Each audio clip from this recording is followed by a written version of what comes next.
తనికెళ్ళ భరణ్ గారు నమస్కారం అండి. సాక్షి సాదర స్వాగతం దిల్సే కార్యక్రమంలో మీరు పాల్గొంటున్నందుకు. 25 ఏళ్లలో సూటిగా మొదటి ప్రశ్న అడుగుతున్నాను, ఏమనుకోకండి. జాబా జేబా మిమ్మల్ని నడిపించింది? ఆరంభంలో జాబు, తర్వాత జేబు, తర్వాత మళ్ళీ ఇప్పుడు జాబు. నేను నాటక రంగం అంటే నాకు ఇష్టం, మోజు, పిచ్చి.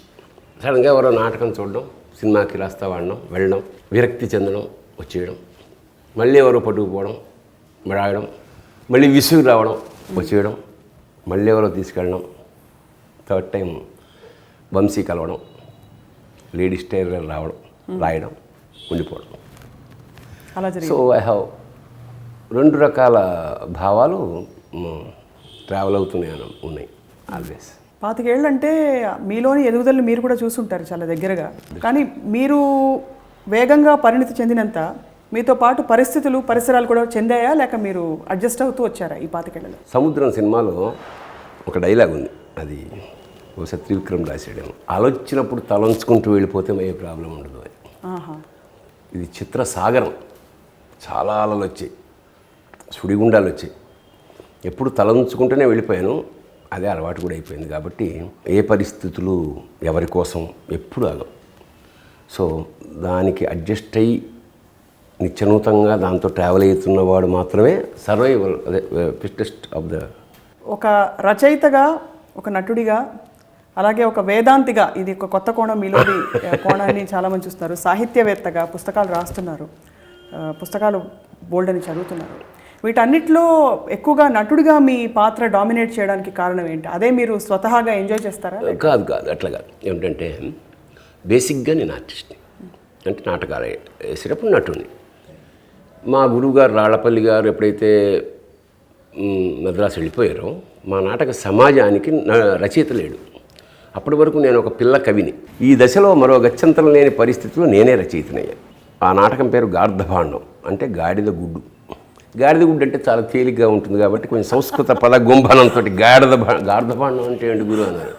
చూడండి అన్న, దేర్ ఆర్ సమ్ క్యారెక్టర్స్ అక్కడ మమేకం అయిపోయి నేను ఇన్వాల్వ్ అయ్యి చేసిన వేషాలు, జనం నన్ను అప్రిషియేట్ చేసిన వేషాలు ఉంటాయి. 500 దాటే సినిమాలు కాబట్టి ఖచ్చితంగా 50 మంచి వేషాలు ఉంటాయి. సో మిమ్మల్ని చూసి పాత్రలు వరిస్తూ వచ్చాయి, కానీ ఒక్కొక్క పాత్రని మీరు అందులో పరకాయ ప్రవేశం చేసేటప్పుడు మీరు ఎలా ప్రిపేర్ అవుతుంటారు? ఇది చాలా నేను అంటే మనకి చాలా తక్కువ సార్లు హోంవర్క్ చేసుకునే అవకాశం ఉంటుంది మన ఇండస్ట్రీలో. నాటకాల నుంచి వచ్చిన వాళ్ళం కాబట్టి ఒక దాదాపు 18-20 ఏళ్ళు social, economical, psychological dimensions of the character study చేయడం నాకు చాలా ఇష్టం. అది దట్ హెల్ప్డ్ మీ. సో సహజంగా అంటే పాత్రలో లేని డీటెయిలింగ్ మీరు ఇచ్చుకుంటారు కాబట్టి మీలోని బ్రహ్మగారు అలా బయటకు వస్తుంటారు మాట. అది సందర్భాన్ని బట్టి ఒకటి, దర్శకుడు అనుమతి ఒకటి. ఎందుకంటే జనరల్గా ఎక్కువ మంది దర్శకులు నాకన్నా చిన్నవాళ్ళు, కొత్త దర్శకులు కాబట్టి వాళ్ళు ఏమంటారంటే, సార్ ఏదైనా చేయండి sir, help me in this అన్నప్పుడు మాకు కూడా ఉత్సాహంగా చేసే అవకాశం ఉంటుంది. అదే సీనియర్ డైరెక్టర్స్ ఉన్న ఫిక్స్ అవుతారు, ఇది ఇంతే. ఇప్పుడు రామ్ గోపాల్ వర్మ ఉన్నాడు అనుకోండి, అతను ఒక క్యారెక్టర్ ఒక గీత గీసి నేను కొంచెం దీనిలో హిందుస్థానీ మిక్స్ చేయనా అన్నాను మొన్న రక్త చరిత్రలో, రామ్మూర్తి అన్నాడు. అంటే ఇంకా అది కట్ అనమాట, దాని గురించి డిస్కషన్ అనవసరం, అదే పెద్ద ఎక్స్ప్రెషన్సే ఉంటుంది. That's all what Ram said, అంతే. నేను రామ్మూర్తిని అయిపోయాను. దర్శకుడు దృష్టిలో ఏదైతే ఒక ఫిక్సేషన్ ఉందో దాన్ని ప్రొటెక్ట్ చేయడమే అన్నట్టుగా నా బాధ్యత. అంచేత ఎట్లా అంటే బాగుంటుందా, ఇప్పుడు ఉదాహరణకి అదే రాము మనీ సినిమా వచ్చేటప్పటికి మాణిక్యం వేషానికి నాకు ఫుల్ ఫ్లెడ్జ్డ్ స్పీచ్, అందుకు నేనే ఆ ట్రాక్ రాశా, ఫుల్ ఫ్లెడ్జ్డ్ స్పీచ్ ఇచ్చాడు. సో వర్మ గారితో మీ అసోసియేషన్ ఈనాటిది కాదా? అప్పటి నుంచి అప్పట్లో ఎలా ఉండేవారు రామ్ గోపాల్ వర్మ గారు, ఇప్పుడు ఎలా ఉన్నారు? మీతో ఆయన అసోసియేషన్ మాత్రం ఎప్పుడు తామరాకు మీద నీటి బొట్టులాగా ఎప్పుడు అటాచ్మెంట్ అతన్ని. అవసరమైనప్పుడు ఫోన్ చేస్తాడు, ఉన్నంతసేపు బాగా ఉంటాడు, లేనప్పుడు టోటల్గా కట్. తర్వాత ఏడాది తర్వాత మళ్ళీ ఫోన్ చేసే భరణి ఎలా ఉన్నాడు, అట్లా ఉంటుంది ఎప్పుడైనా. అది అతని నా తత్వం అది. మాట్లాడుతూ 1 minute అని వెళ్ళిపోతాడు, బాంబే కూడా వెళ్ళిపోవచ్చు అతను, ఇంటికే కాదు. అట్లా అదొక టైప్ మనిషి.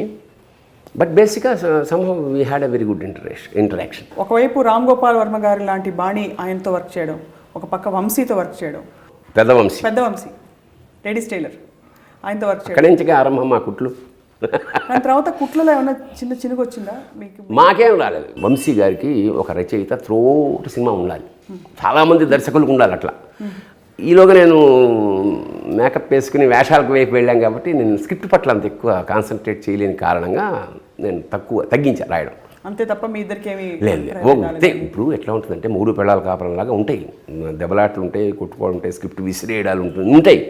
నెక్స్ట్ సినిమాకు నువ్వు నాకు చేయక్కర్లేదు అని అనటం అట్లా అవన్నీ ఉన్నాయి.